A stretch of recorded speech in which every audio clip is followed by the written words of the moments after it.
Afternoon. અમે જઈ રહ્યા છીએ એક જગ્યાએ, જ્યાં જઈને હું તમને બધાય સરપ્રાઈઝ છે કે કઈ જગ્યાએ જઈ રહ્યા છીએ.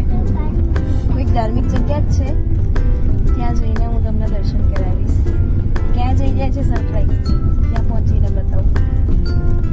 હેલો ગાઈસ, તો અમે છે ને બહુ દૂર જઈએ છે અને સાથે સાથે તમને મજા આવશે.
થોડા કંઈક કહી દઈએ વાત કરે.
સૌને ગુડ નાઇટ. જય ગુરુદેવ દત્ત. જય શ્રી કૃષ્ણ.